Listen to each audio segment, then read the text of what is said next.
you thought it was hard getting 27 nations to speak with one voice when it came to Russia's invasion of Ukraine, just follow the wrangling over the EU summit's wording of its call to spare lives in Gaza. Now, it's easy to dismiss the semantic nuances between ceasefire, truce, and lull, but it should matter. After all, Europe too has citizens caught up in the conflict. The bloc is the biggest trading partner of Israel, the biggest donor to the Palestinian territories. And back home, it's got millions of citizens, Muslims, Jews, Christians, who all feel a stake in the unfolding eruption. And while the U.S. has put its military might behind Israel, Europe finds itself in a balancing act. We'll ask about France dispatching a hospital ship for Gaza while talking up a coalition to crush Hamas. The historical divides between the likes of, say, Germany on the one hand and Spain on the other when it comes to the Middle East.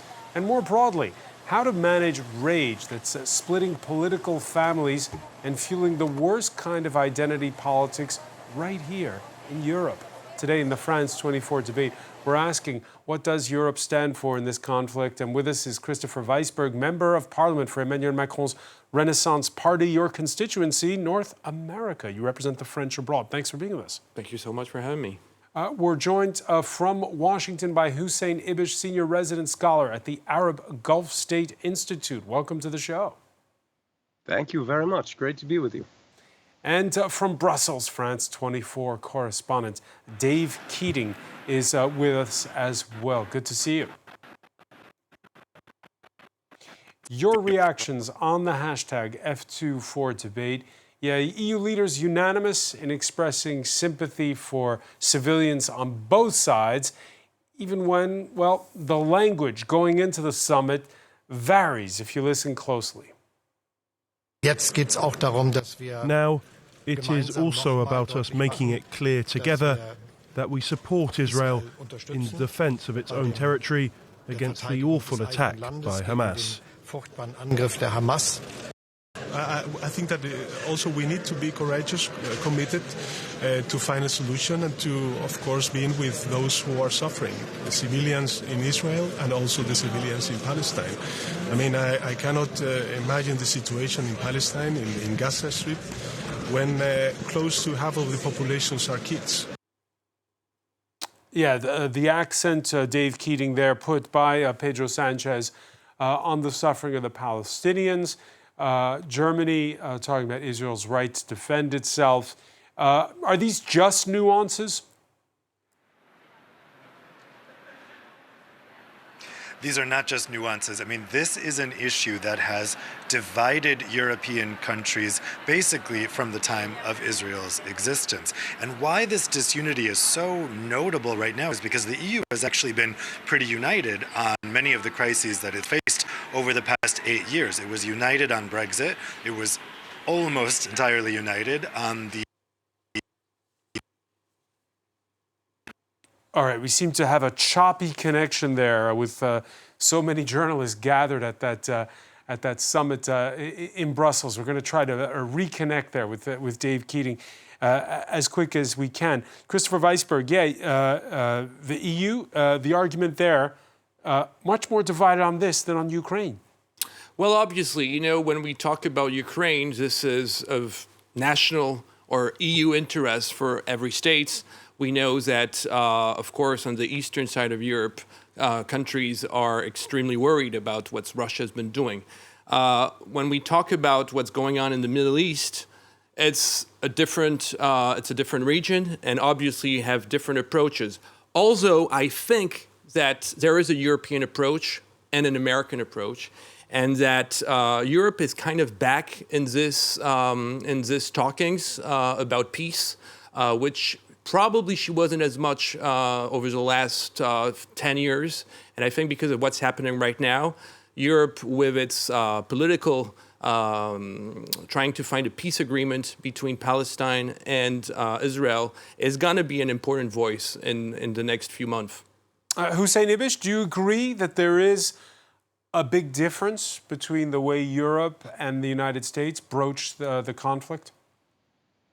Yeah, I think, well, I don't know, big, that's a very subjective term, but there's a noticeable difference. Because in the United States, this is really issues regarding Israel and its security operate at two different registers simultaneously. There is the political register, at which it has been more obviously operating as Joe Biden has given Israel a bear hug and pledged all support and everything while cautioning the Israelis not to overreact.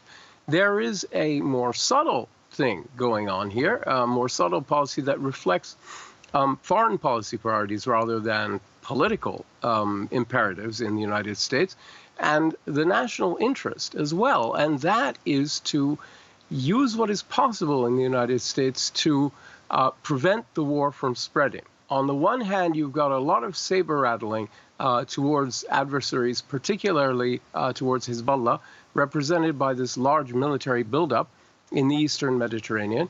And you've got this, kind of like threats against Hezbollah. At the same time, you have this bear hug with Israel and kind of cautioning it not to go forward and sort of an attempt to restrain Israel by doing everything possible to support it, to give you the credibility to tell them as their biggest friend, not to overreact. Now, I think in Europe, in most countries, the domestic politics are less powerful than they are in the United States, and so it can be more of a foreign policy matter.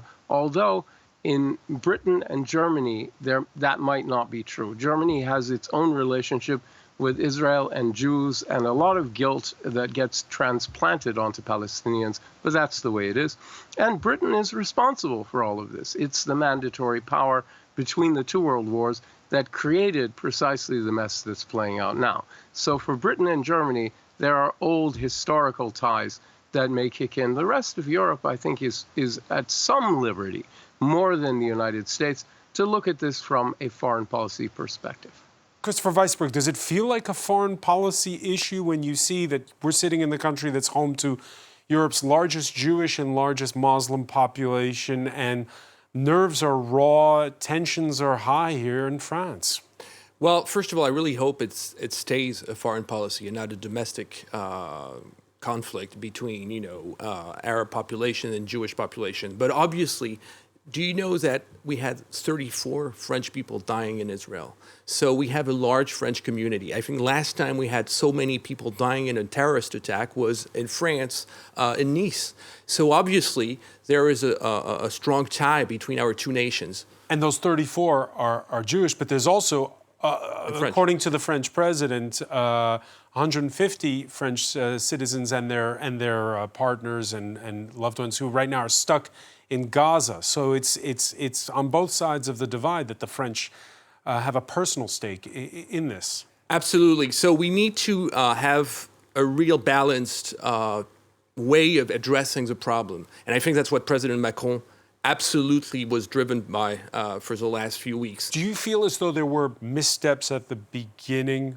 There was the initial shock of the October 7th attack, and that now there's been a balancing. One example, we talked about it on this show, when the courts overruled the Interior Minister's blanket ban on pro-Palestinian demonstrations.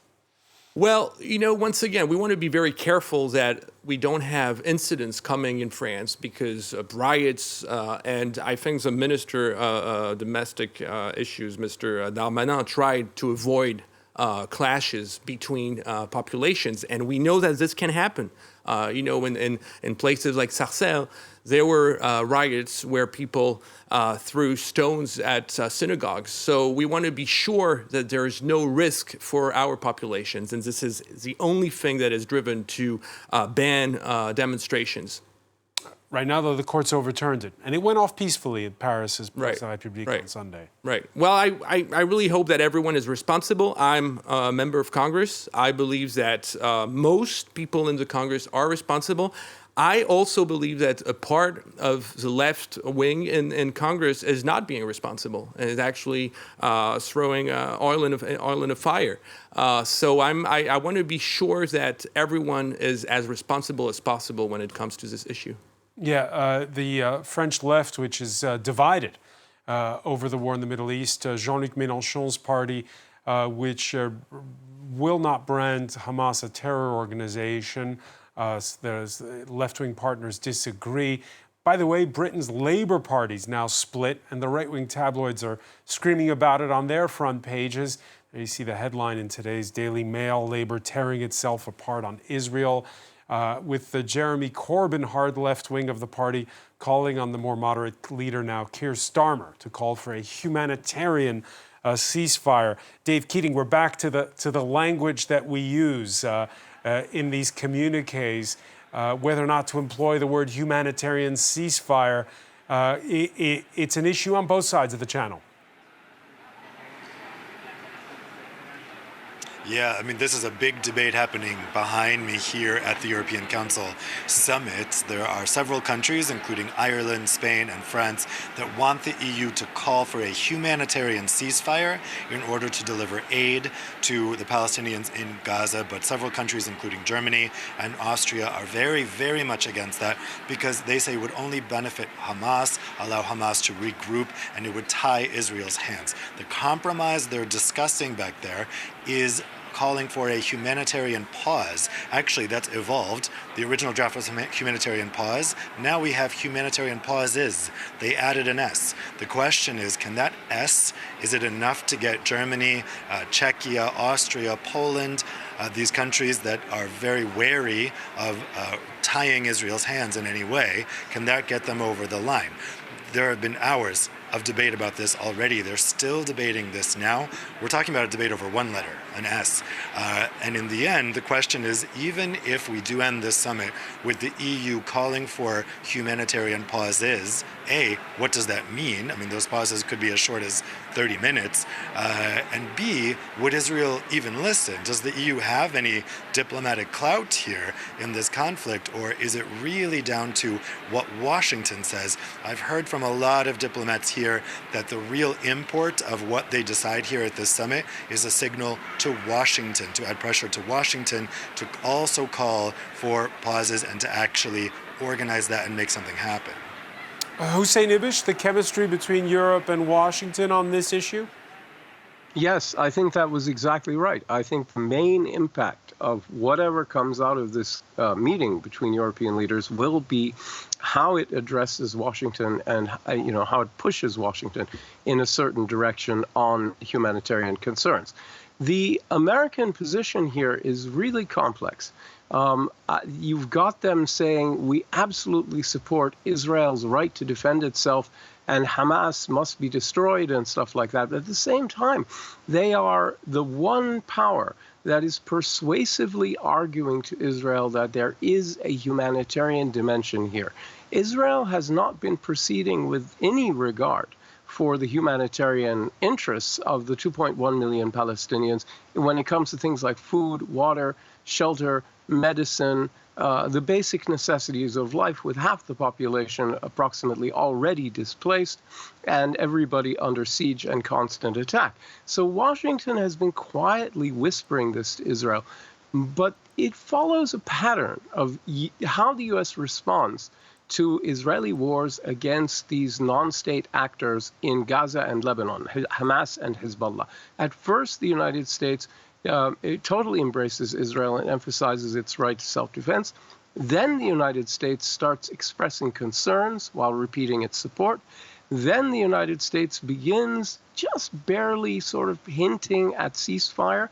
Then it calls for ceasefires and starts voting that way in the UN. And ultimately, it really calls Israel to stop. Now, it's that last phase that I'm not sure the United States is yet willing to even consider, because it regards October 7th as an Israeli version of 9/11. And there's so much identification with Israel and disinclination to tell Israel, no, absolutely not do this, that that has to be overcome before the United States can really rein the Israelis in. And right now, Washington is not prepared to do that. Christopher Weisberg, it's all up to Washington?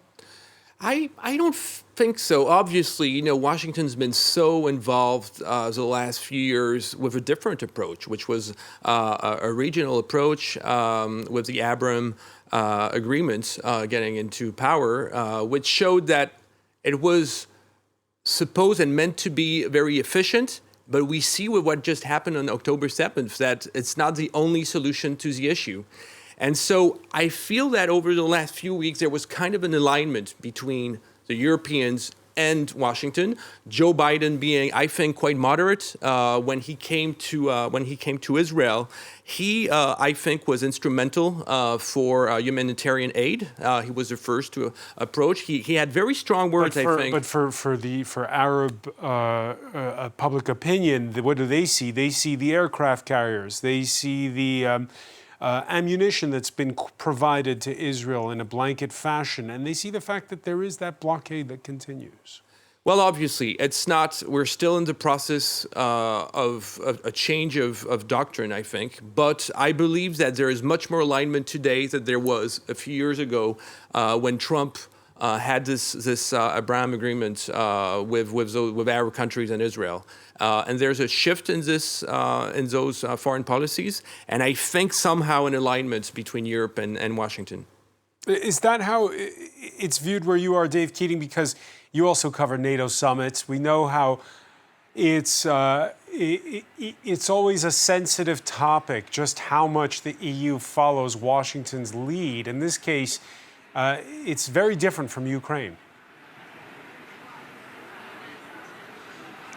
Yeah, from my conversations, I am not getting a sense that there's big alignment between Washington and Europe on this. I'm hearing a lot of complaints about the Abraham Accords, actually, that this was a diversion, that the U.S. was really pushing this as a peace plan, when in fact Israel was making peace with countries it wasn't at war with, and the Abraham Accords didn't actually involve the Palestinians in any way. It didn't do anything to address the root cause, and that actually these peace deals didn't do anything to help Palestinians. I've heard a lot of that grumbling. It tends to come from the same countries that are more sympathetic to Palestinians. There's a split here for sure. I would say Germany and the U.S. are very aligned right now on this, but between other countries, between France and the U.S., between Ireland and the U.S., Spain and the U.S., we are seeing some divisions. And I think Europeans are not happy about the U.S. seeming to have shunted its responsibilities over the past decade and letting this problem fester to this degree, taking their eye off the ball, if you will. But at the same time, Europe hasn't been very involved here either. And I think there are some here saying, well, this is our failure as well in Europe, that we took our eyes off of this conflict. Yeah, and you were mentioning earlier whether or not to put the letter, an S in truce, make it truces, and getting the language right. It's important. If the messaging is important, says the president of the European Council, Charles Michel, who spoke going into the summit. But we can feel that some in the world are using those circumstances to try to rally a part of the international community to attack the European Union, to attack our partners across the world, and to try to instill some doubts about our credibility. That's why this moment is also important from a geopolitical point of view, and that's why the European Council has a special role to play because of the treaties, and because our unity will be the best argument we can use when we are engaging with Global South. So who is it that's attacking the European Union over this, Dave Keating? Well, I wasn't exactly sure who he was referring to there. I think he might be referring to general criticism that the EU has been so behind on this issue, so irrelevant on this issue. Could it be Russia and China? Or is he referring to all the protests? He may be talking about those world actors who would want to take advantage of this situation to exploit the divisions between the U.S. and Europe on this issue, or exploit the fact that Europe is sidetracked now. And certainly Russia is noticing that Europe is sidetracked from the Ukraine war. They've already finished their discussion on Ukraine. President Zelensky joined them by video. It was pretty short compared to the amount of time they're devoting to the Israel-Palestine conflict. The leaders have been really keen to stress as they came in here this afternoon that they are not ignoring the Ukraine conflict, that they can handle two things at the same time. But the reality is it's going to be very difficult because this is going to compete for attention, also compete for arms. A lot of the arms going to Ukraine were coming from Israel, and it is going to be hard to maintain that focus on both things, and I'm sure Russia is quite happy about that. Yeah, we saw when Joe Biden gave an address from the Oval Office, Hussein Ibish, making this triangulation between Russia and Hamas. That was questioned in academic circles, certainly.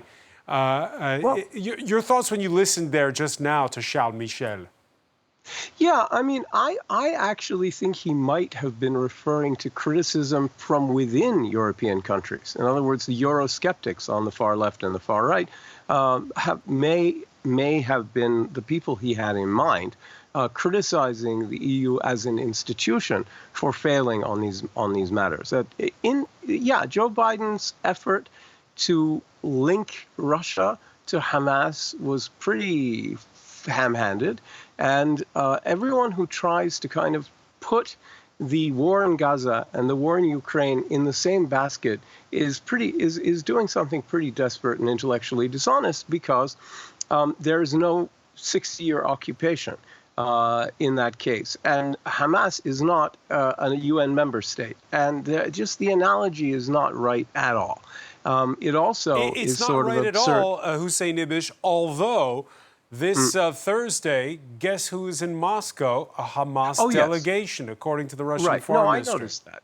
Yeah, no, that's right. So if Russia wants to try to increase its profile here by welcoming Hamas leaders and treating them as legitimate interlocutors after October 7, it's going to further harm its reputation. And I do think that actually does begin the process of maybe making this war between Israel and Hamas and whoever else might join it a part of a broader conflict between the status quo powers in the world, led by the United States, and revisionist or revolutionary powers, wherever they might be, that want radical changes in the way things are, whether it's local, regional, or global, on the other side. And they would be led by Russia and China, but especially Russia now, given the aggression in Ukraine. So this is not healthy for anybody, and especially not for the Palestinians. It's disastrous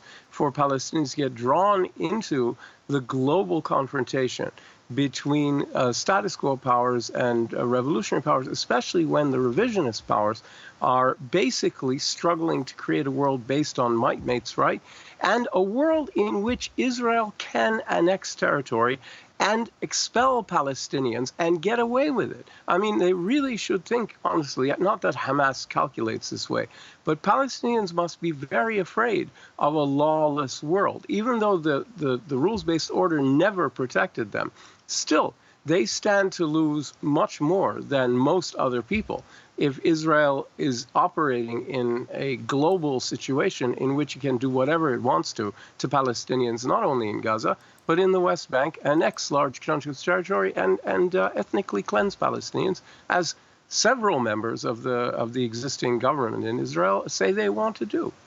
Israel, which in the last hour has called on Russia to expel that visiting Hamas delegation. I want to get back to a point Hussein Ibish made, Christopher Weisberg, about the Charles Michel's comments, perhaps directed not at foreign powers as such, but populists on the hard left and hard right within the European Union. Well, probably. You know, when I hear what's in France, I'm taking the example of France that I know particularly well.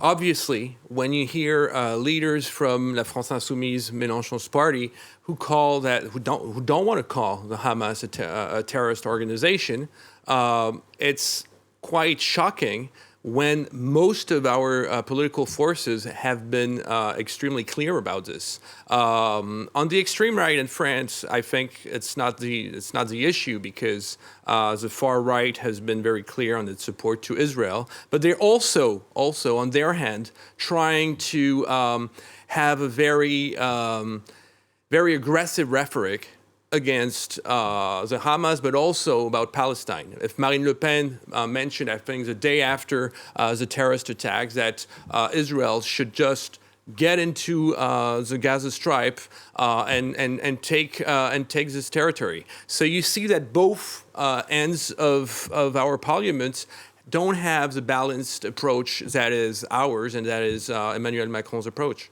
Let's talk about Emmanuel Macron himself. That balancing act on display this week, the French president traveling to the Middle East, first to Israel, where he suggested adding Hamas to the anti-Daesh coalition, which he then partially walked back. We talked about it on the show earlier this week. The number of French citizens, again, killed in that October 7th attack has climbed to 35 since he spoke there. France, which also has some 175 citizens and dependents stuck in Gaza after the West Bank, after Israel, he went to the West Bank, Jordan, Egypt, and there Macron hitting back at accusations that his policy is biased towards Israeli suffering more than Palestinian suffering. France recognizes Israel's rights to defend itself and protect its population, but it recognizes it within the framework of the respect of civilian lives. So regarding a ground intervention, if it's entirely targeted against terrorist groups, that is Israel's choice. But if it's a massive operation that would endanger civilian lives, in that case, I think it's a mistake. And it's also a mistake for Israel. Also a mistake for Israel. Dave Keating, how's Macron's trip viewed from where you are? It made a lot of people nervous, those comments about adding Hamas to the anti-Daesh coalition, and I think that's why he walked it back. People were starting to make comparisons to the Suez Crisis of 1956, where the UK and France teamed up with Israel to invade Egypt. That was a disaster for all three countries, and they were eventually forced to retreat by the United States. I think that kind of foreign policy freelancing is not appreciated here in Brussels from EU leaders or from other national capitals. Definitely, I didn't hear anything except a negative reception to that idea here. And what about the latter part of his trip, where he calls out if Israel goes full steam ahead, it could be a big mistake in Gaza? Well, that seems to be the message that everyone, at least behind closed doors, is trying to impart on Benjamin Netanyahu. And we're told, of course, they don't acknowledge this publicly, but there is the suggestion that this is what Biden is saying behind the scenes as well, that this would be a big mistake for Israel to launch a ground invasion, because then what? Then what is the big question? Does Israel really want to get bogged down in a very, very damaging war, long-term war and conflict there on the ground in Gaza? But on the other hand, how do you eradicate Hamas without going into Gaza? The big question is, do they go back to the state of play before 2005? Go back to fully being involved and engaged and occupied in Gaza? And in order to do that, obviously that involves an incursion, a ground incursion into Gaza. I think the voices both in Europe and in the US are trying to counsel the Israelis that long term there has to be some kind of end game in mind. There has to be some kind of strategy. Otherwise, it could really lead to a very big long-term problem. Well, we're pleased to welcome from Brussels Roland Freudenstein, Vice President of the GlobeSec think tank. Thanks for joining us here in the France 24 debate. Great to be here with you. You heard Dave Keating there talking about what's going on behind closed doors. How loud, how vocal should the EU be at this point in time? Well, first of all, the EU needs to be united, and it's been disunited on Hamas and Israel as it's never been in the last 10 years on a foreign policy problem. So I actually think that the proposal by President Macron would be a way forward, but maybe it should have been consulted with the partners a little bit more in detail. Is it the same kind of freelancing, like, for instance, we saw 10 days ago when the European Commission president went to Israel without telling the European Council? Well, there is a lot of freelancing going on these days, it seems to me, and that is because the problem is so stark and so emotional, and because I mean, not only our leaders' feelings are involved here, but actually the people's feelings. And there is a broad spectrum of opinions across the European Union. You know, about the Commission President von der Leyen, everybody loved it, how she got Ukraine right. And everybody agreed with her. Now she took another stance that she felt was completely right. I agree, she has exactly the right moral compass. At that moment in time, it was necessary to stand with Israel. And, you know, now some people suddenly say she's overstepping her competences. No, sorry. The very same people applauded her when she pushed forward with unequivocally standing by Ukraine. So I find these criticisms a little bit doubtful, and I wouldn't subscribe to them. How do you get people not to freelance? Christopher Weisberg, your thoughts on this? I think it's an old debate. You know, when you come to Europe, who are you talking to? You know, Kissinger said, who do I call? Yeah, because we saw what? Olaf Scholz go to the Middle East. We saw Giorgia Meloni go to the Middle East. Mark Rutte go to the Middle East. The Greek Prime Minister go to the Middle East. Obviously, we have different voices. But as your Roland were saying, I think that President Macron's message were really clear. There were three messages. The first one is that Israel has a right to defend itself, that the Hamas is a terrorist organization and has a right to defend itself. The second message was we need to have a humanitarian solution with a clear path to give this humanitarian aid. And the third message is that we need a political solution. And I think, obviously, on those three, there are ways to get together. There are ways to get together. Hussein Ibish, the French president, who also announced sending a hospital ship to the Middle East. Your thoughts on freelancers and leaders? Yeah, well, I first of all, I think the 3 points we just heard that were attributed accurately to Macron are very good points. They're excellent. However, the idea of adding Hamas to the anti-ISIS coalition, the anti-Daesh coalition, is probably the single worst idea, from my point of view as a Middle East expert, that I've heard from any otherwise responsible leader in this conflict. And it's really a terrible idea, and that's why he walked it back, because it was just a dumb thing to say. And if it was done, it would do harm to every part of that. As far as humanitarian relief goes, these are gestures. You're talking about 2.1 million people. So a hospital ship, that's great. And 20, 30, 40 trucks of stuff going across the Egyptian border if it happens. Okay, good. It'll help some people, but it won't prevent a disaster. As for Israel, and I want to address this issue of Israel launching a ground invasion, this is what Hamas wants. Now, that's not necessarily going to deter Israel, but I think Washington is subtly and quietly, behind closed doors, making the point that, listen, Hamas wants you to do this. Hamas is trying to take over the Palestinian national movement and revive its political fortunes by dragging you into a quagmire where, yes, you may bash them into pieces at first, but over time, you're going to have to run that territory. No one is going to bail you out. UN peacekeepers are not coming. An Arab expeditionary force is not coming. Egypt is not coming. You will be there, and you will have to control it. And then Hamas, over the next few months, over time it will gain momentum, will start an insurgency. And they will claim they are the ones who are fighting the occupiers on the ground in Gaza, while the PLO and Fatah in the West Bank to sit around waiting for negotiations that never start. So Israel has to ask two questions, and its friends should tell them, look, do you want to give your enemies what they want? And maybe you should reward their rivals in the PLO and the PA and Fatah, who you have been systematically denigrating, making look ridiculous, and undermining for the past 20 years. Maybe you should strengthen them, and maybe you should think strategically rather than lash out in rage. And I think a lot of that is what Biden is saying quietly behind closed doors. And all the support he's given to Israel was, I think, designed to not only help him politically and do what most Americans want, but also to give him the credibility to say to Israel, please don't do something stupid.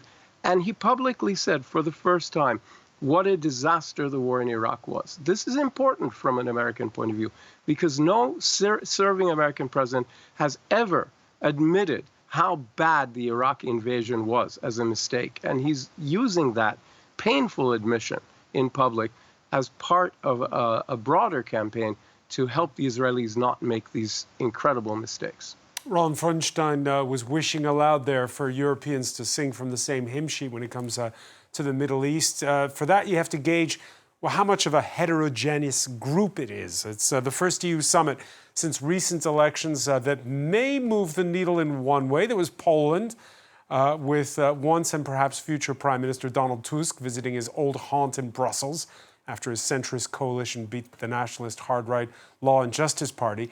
And then there's Slovakia, whose far-left leader, Robert Fico, officially returned to power Wednesday and has now confirmed he's suspending military aid to neighboring Ukraine. Fico's return, well, music to the ears of Hungary's longtime leader, Viktor Orban, who turned heads with his warm handshake last week with Russia's Vladimir Putin on the sidelines of a China Belt and Road Initiative summit in Beijing.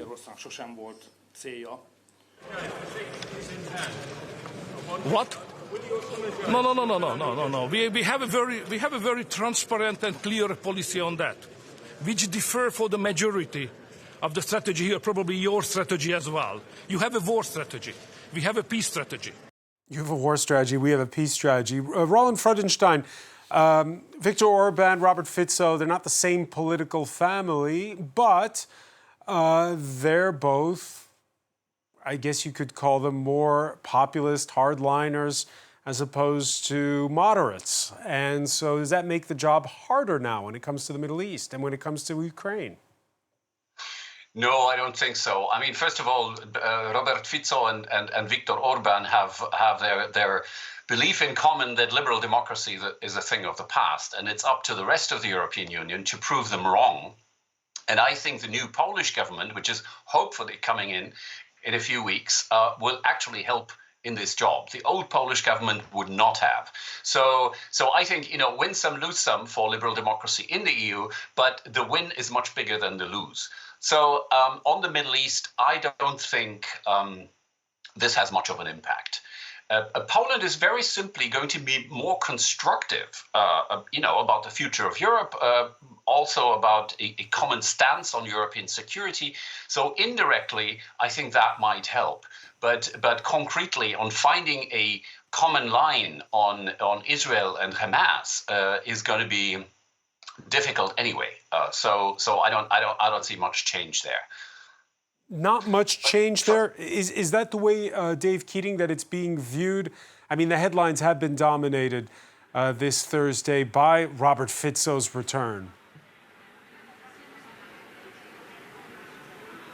Yeah, I mean, I think what's important to keep in mind is Slovakia is a really tiny country, and Poland is a very big country. So if Orban is gaining an ally here in the council with Fico coming in, it kind of pales in contrast to the ally he has just lost in Morawiecki, the prime minister, the outgoing prime minister of Poland. That loss Poland is far bigger than both Hungary and Slovakia and the other member of the V4, Czechia.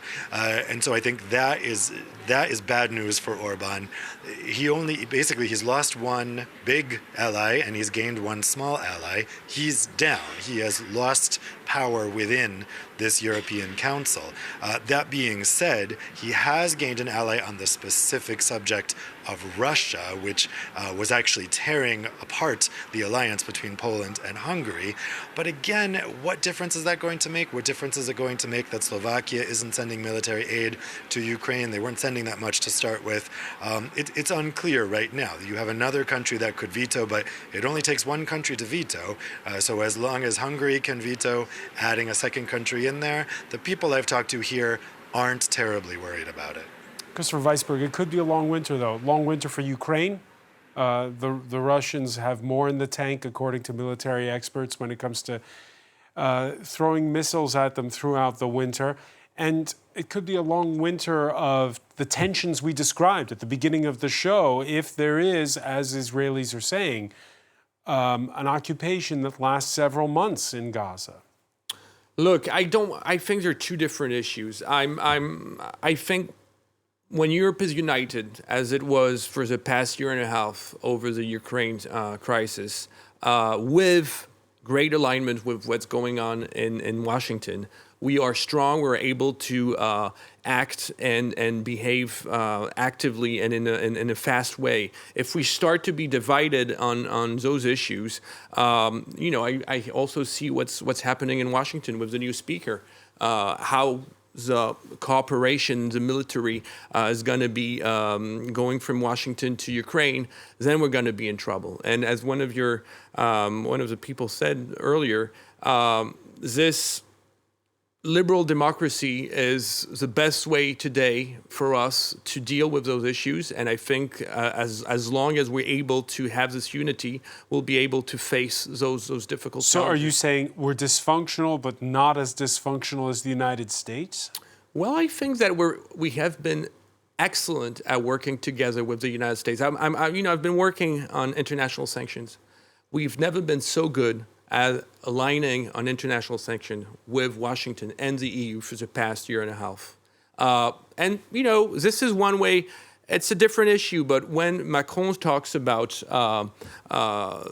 having a coalition over Hamas, the way to work on international sanctions is a way to fight against Hamas. So there are also ways to get together and to deal with the issue in a very united way. Do the next months, Hussein Ibish, belong to moderates or hardliners? The new speaker? Is that your question? Who are you referring to? When it comes to the issue of the Middle East, is it the hardliners or is it the moderates that win the day when we're talking about Europe and we're talking about the U.S.?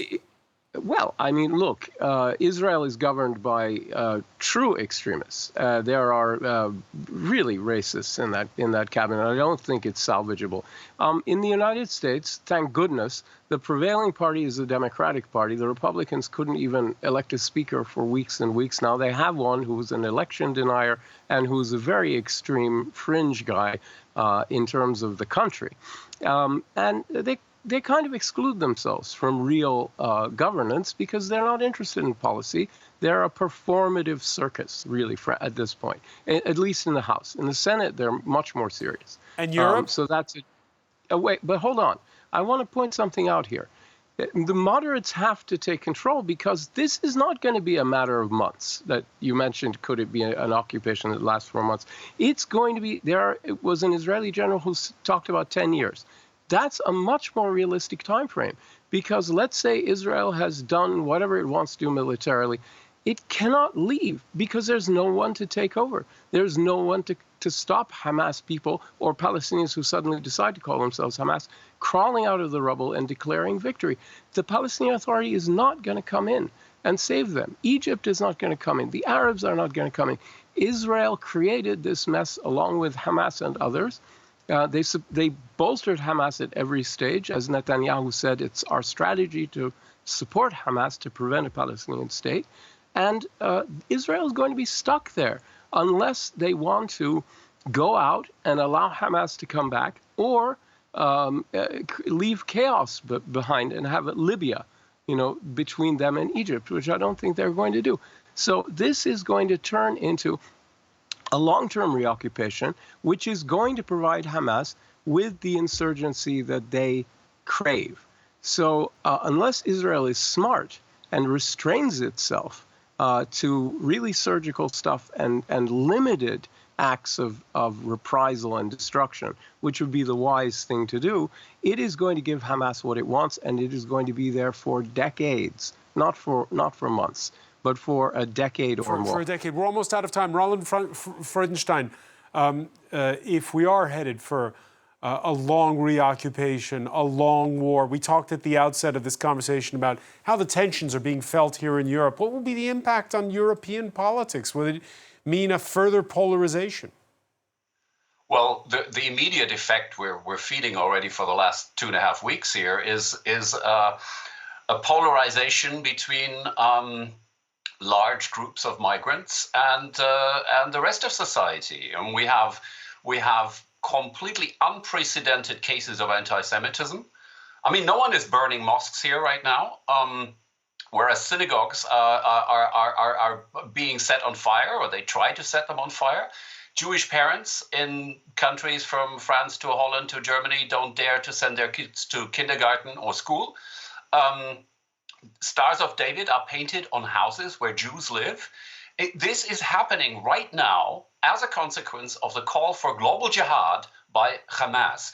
And that's just one of the reasons why I think a broad coalition against Hamas is indeed necessary. Contrary to what Hussein just said, it's not a stupid idea. So to cooperate against Hamas is a question of survival for us Europeans too. And we of course have terrorism attacks right here in Brussels.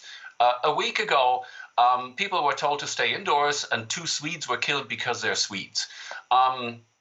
And this is at least indirectly also tied to the call for a global jihad. We will see more of this, unfortunately, in the next couple of weeks. So I can only reiterate, Europe has a definite stake in this conflict. And it certainly isn't with staying aloof and being neutral in this. It is to stand by Israel, first of all. All right. This conversation is one that we will be continuing. I want to thank you, Roland Freudenstein, for joining us from Brussels, as well as correspondent Dave Keating. To have a coalition against Hamas. All right. I did not say that. I said it was a stupid idea to add Hamas to the anti-ISIS coalition. That's very different. And here in the U.S., a 6-year-old Palestinian boy is the main victim of hate crimes. We're going to have to leave it there, unfortunately. Hussein Ibish, I want to thank you for joining us from Washington. I want to thank as well Christopher Weisberg. Thank you for being with us here in the France 24 debate.